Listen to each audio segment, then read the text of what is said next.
Europa यानी कि हमारे सोलर सिस्टम का सबसे बड़ा प्लैनेट जुपिटर का एक छोटा सा मून, जिसे मशहूर एस्ट्रोनॉमर गैलीलियो ने खोजा था।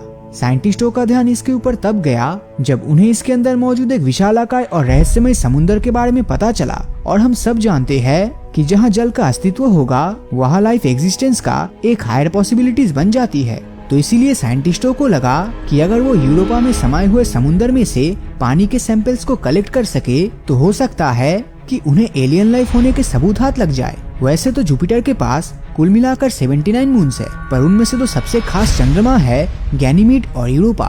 गैनीमीड को सोलर सिस्टम का सबसे बड़ा मून कहा जाता है, क्योंकि इसका आकार इतना विशालाकाय है कि इसके सामने प्लेनेट मर्क्यूरी भी छोटा पड़ जाएगा। और तो और इसका डायमीटर मार्स के डायमीटर से महज थोड़ा सा ही कम है। चलिए अब बात करते हैं जुपिटर के सबसे इम्पोर्टेंट चंद्रमा यूरोपा के बारे में। नासा द्वारा भेजा गया हबल टेलीस्कोप की मदद से साइंटिस्टों को यूरोपा के एटमॉस्फेयर में ऑक्सीजन की मौजूदगी के बारे में पता चला, पर ये ऑक्सीजन हम इंसानों के सर्वाइवल के लिए सफिशिएंट नहीं था, क्योंकि यूरोपा के एटमॉस्फेयर में मौजूद थिन लेयर ऑफ ऑक्सीजन में हम इंसान सांस ही नहीं ले पाएंगे। 14 मई 2018 को हबल टेलीस्कोप से की गई ऑब्जर्वेशन के दौरान पहली बार दुनिया को इस बात की भनक लगी कि यूरोपा के आइस क्रस्ट के नीचे एक विशाल समुद्र मौजूद है और कभी कभार इसी आइस क्रस्ट में से वाटर वेपर गीजर के फॉर्म में निकलता है।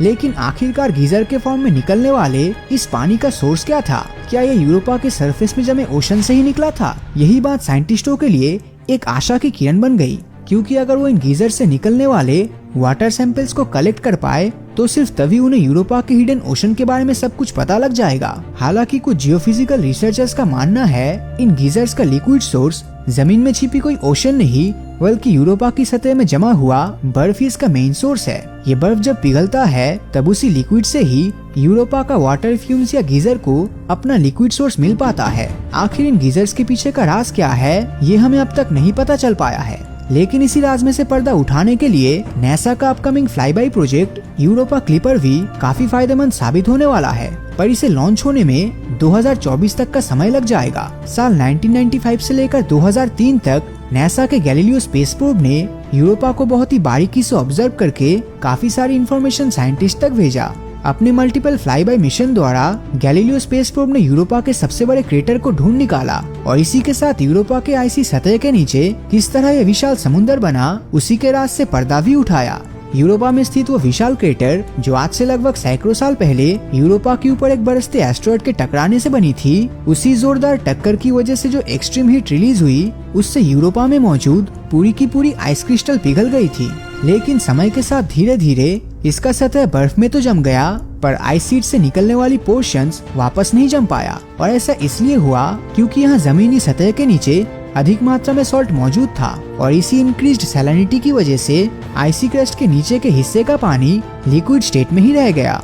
और ऐसे यूरोपा की सतह के अंदर एक विशाल समुद्र का निर्माण हुआ। जब ये समुद्र का पानी फ्लो करते वक्त आइसी लेयर से टकराती है तब बहुत ही ज्यादा प्रेशर और टेम्परेचर डिफरेंसेस के कारण वो लिक्विड आइसी क्रस्ट को चीरता हुआ बाहर निकलने लगता है और इसे ही हम यूरोपा की सतह पर गीजर्स की तरह फॉर्म होते हुए देख पाते हैं। यूरोपा के सरफेस के नीचे प्रेजेंट सैलिनिटी वाटर ही यहाँ पे एलियन लाइफ होने की पॉसिबिलिटीज को और भी ज्यादा स्ट्रॉन्ग बनाती है। यूरोपा के ओशन उसके सी फ्लोर और कोर के साथ डायरेक्टली कनेक्टेड है, जैसा कि हमारे धरती के ओशन में होता है। हमारे धरती के ओशन के नीचे प्रेजेंट सी बेड्स को अच्छे से स्टडी करने से आपको पता चलेगा कि यहाँ पे लाइफ की डेंसिटी सबसे अधिक होता है। और न केवल डेंसिटी बल्कि यहाँ काफी मात्रा में लाइफ फॉर्म्स के वेरिएंट भी मौजूद है। अब जैसे जैसे आप सी बेड से ऊपर की तरफ जाने लगेंगे वैसे वैसे लाइफ फॉर्म की डेंसिटी कम होने लगेगी। साइंटिस्ट को लगता है कि जैसे धरती के ओशन फ्लोर के आसपास काफी लाइफ फॉर्म्स मौजूद है, वैसे ही यूरोपा के ओशन फ्लोर्स में भी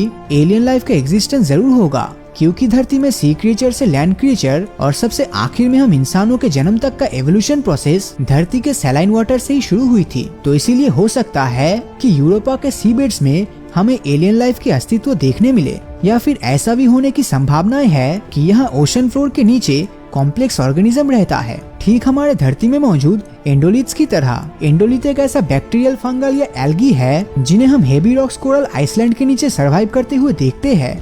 यही एंडोलिथ्स एक्सट्रीम से एक्सट्रीम कंडीशन में भी सरवाइव करने की क्षमता रखती है और ये बड़े आसानी से यूरोपा के एनवायरनमेंट में सरवाइव कर पाएगा। कुछ माइक्रोबायोलॉजिस्ट ये भी कहते हैं कि यूरोपा के आइसी सतह के नीचे ऐसी एल्गी या बैक्टीरिया हो सकता है जो हमारे धरती के पोलर रीजन से मिलता जुलता हो, लेकिन ये सब बातें अभी प्रूव नहीं हुई है और यूरोपा में लाइफ एग्जिस्टेंस को प्रूव करने के लिए साइंटिस्ट को और भी इंफॉर्मेशन की जरूरत है। फिलहाल इसमें साइंटिस्टों को मदद करने वाला है नासा का यूरोपा क्लिपर और यूरोपियन स्पेस एजेंसी की नई मिशन ज्यूस यानी कि जुपिटर आइसी मून एक्सप्लोरर।